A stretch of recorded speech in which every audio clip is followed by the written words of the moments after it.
दोस्तों आज की इस वीडियो में हम जानने वाले हैं अपने घर पे हम जुलाई के महीने में कौन कौन सी सब्जियां उगा सकते हैं। अगर आप सब्जियों की खेती करते हैं तब भी आप ये सब्जियां लगा सकते हैं, और अगर आप अपने गार्डन में, अपने होम गार्डन में इसको लगाना चाहते हैं, चाहे बैक यार्ड हो गया चाहे गमले में हो गया, तो लगभग इन सारी सब्जियों को आप अपने गमले में भी लगा सकते हैं, बैक यार्ड में भी लगा सकते हैं, और इनकी खेती भी आप आसानी से कर सकते हैं। दोस्तों आज हम 10 सब्जियों वाले पौधे आपको बताने वाले हैं। इन 10 पौधों को, इन 10 सब्जियों के प्लांट को आप आसानी से लगा सकते हैं। तो नंबर 1 पे दोस्तों हमने यहाँ पे रखा है टमाटर। टमाटर लगभग सभी को पसंद होता है। जुलाई के महीने में टमाटर अगर आप लगाते हैं तो बरसात में आसानी से टमाटर आप अपने घर पे ही तैयार करके अच्छा खासा टमाटर आप पैदा कर सकते हैं, अपने घर पे ही तैयार कर सकते हैं। टमाटर की आप खेती भी कर सकते हैं। आप चाहें तो अपने बैकयार्ड में, गमले में भी टमाटर लगा सकते हैं। इसके लिए आपको सबसे पहले टमाटर के बीज खरीदने होंगे। बीज आसानी से मार्केट में आपको मिल जाते हैं, फिर ऑनलाइन भी आप बाई कर सकते हैं। इसके बाद में अच्छी किस्म आपको लेनी होती है। हाइब्रिड किस्म के जो होते हैं पौधे, उन्हीं को आपको गमले में लगाना चाहिए, और देसी वैरायटी आपको हमेशा ज़मीन पे लगानी चाहिए। तो आप टमाटर का पौधा भी अपने घर पे आसानी से ले सकते हैं, या फिर टमाटर के जो पौधे आते हैं नर्सरी में आपको मिल जाएंगे, तो उसको भी आप खरीद सकते हैं। दोस्तों अगर आप टमाटर का पौधा गमले में लगाना चाहते हैं तो इसके लिए आपको जो गमले की साइज़ है वो कम से कम 12 इंच की रखनी होगी, यानी 12 इंच के बड़े से गमले में आपको लगाना होगा। इसके साथ साथ जो गमले की मिट्टी आप तैयार करेंगे तो उसमें कम से कम 60% आपको जो गार्डन सॉइल है यानी बगीचे वाली मिट्टी है, इसको आपको लेना है। 40% आपको कंपोस्ट, जो गोबर खाद या वर्मी कंपोस्ट है, इसको मिला के आप आसानी से लगा सकते हैं। नंबर 2 पे हमने रखा है खीरा। खीरा भी आप अपने गमले में भी लगा सकते हैं, ज़मीन पे भी लगा सकते हैं, इसकी खेती भी कर सकते हैं।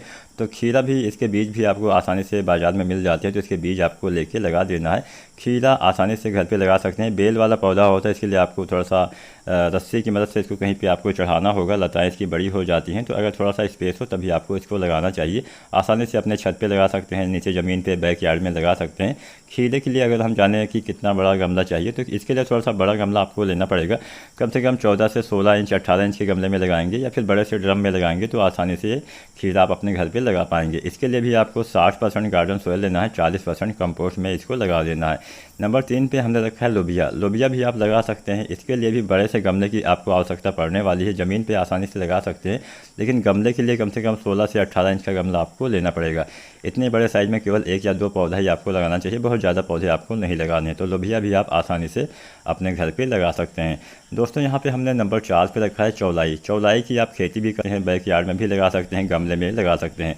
चौलाई के लिए वैसे तो बहुत बड़े गमले की आवश्यकता नहीं होती है, लेकिन आपको चौड़े वाले जो गमले आते हैं जिसमें थोड़ा सा ज़्यादा चौलाई आप लगा पाएँ, तो आप चौलाई भी वहाँ पे लगा सकते हैं। तो चौलाई के लिए हमेशा चौड़े वाले पॉट की आवश्यकता आपको पड़ने वाली है, तो आसानी से इसमें आप लगा पाएंगे। इसके अलावा नंबर 5 पे हमने रखा है करेला। करेला आप अपने गमले में भी लगा सकते हैं, बैक यार्ड में भी लगा सकते हैं, और करेले की आप खेती भी कर सकते हैं। अगर आप करेला गमले में लगाना चाहते हैं तो गमले की साइज़ कम से कम 16 से 18 इंच आपको रखनी पड़ेगी, और एक गमले में 1 या 2 पौधे ही आपको लगाने चाहिए। नंबर 6 पे हमने रखा है भिंडी। भिंडी का पौधा भी आप लगा सकते हैं। भिंडी के बीज बड़ी आसानी से मिल जाते हैं, काफ़ी आसानी से ग्रो हो जाते हैं, बस थोड़ा सा समय ज़रूर लेता है।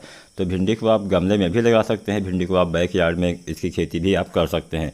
तो भिंडी भी आपको लगानी चाहिए, काफ़ी आसानी से ये लगाया जा सकता है, और अच्छी खासी भिंडी आप अपने घर पे भी तैयार कर सकते हैं। नंबर 7 पे यहाँ पे हमने रखा है तुरई। तुरई का पौधा भी आप आसानी से लगा सकते हैं, इसके बीज आसानी से उगाते हैं, तो इसको आप गमले में भी लगा सकते हैं, बैक यार्ड में भी लगा सकते हैं। तो कोई भी आप सब्जियां लगाएं तो उसके लिए आपको 60% गार्डन सॉइल रखना है। इसके साथ में इसमें आपको 40% जो कंपोस्ट होता है, चाहे गोबर खाद हो या फिर वर्मी कंपोस्ट हो, इसको मिला के आप आसानी से ये सारी सब्जियां उगा सकते हैं। तो तुरई के लिए आपको जो गमले की साइज़ है कम से कम 14 से 15 इंच, 16 इंच की रखनी पड़ेगी। नंबर 8 पे हो गया लौकी। लौकी भी आप गमले में लगा सकते हैं, लेकिन इसके लिए काफ़ी बड़ी साइज़ के गमले की आपको चुनाव करना होगा। लौकी के लिए कम से कम 18 इंच का गमला आपको चुनना होगा। एक गमले में आपको 1 से 2 पौधे ही आपको लगाने चाहिए। नंबर 9 पे दोस्तों यहाँ पे हमने रखा है कद्दू।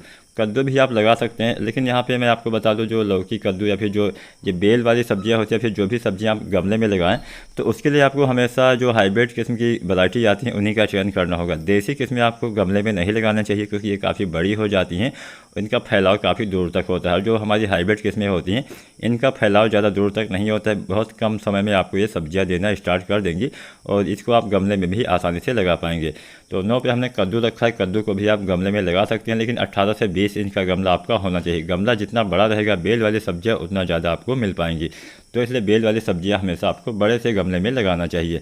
नंबर 10 पे दोस्तों हमने यहाँ पे रखा है मूली। मूली आप किसी भी सीज़न में लगा सकते हैं, मूली आसानी से आप लगा सकते हैं। मूली के लिए बहुत ज़्यादा बड़े गमले की आवश्यकता नहीं है, बस गमले की जो गहराई है वो ज़्यादा होनी चाहिए, क्योंकि मूली जो होती है नीचे, मतलब कंद वाली सब्जी होती है, नीचे जाती है, तो इसलिए आपको इसके लिए हमेशा भुरभुरी मिट्टी का ही चयन आपको करना पड़ेगा। तो यहाँ पे जो भी हमने 10 सब्जियाँ बताई है, बड़ी आसानी से आप अपने गमले में भी लगा सकते हैं, बैक यार्ड में भी लगा सकते हैं, इसकी खेती भी कर सकते हैं। तो अगर अच्छी जानकारी, अच्छी वीडियो पसंद आई हो, वीडियो को लाइक करना। अगर आप चैनल पर नए हैं तो एडवाइस टीवी यूट्यूब चैनल को सब्सक्राइब जरूर करना। वीडियो देखने के लिए बहुत बहुत धन्यवाद।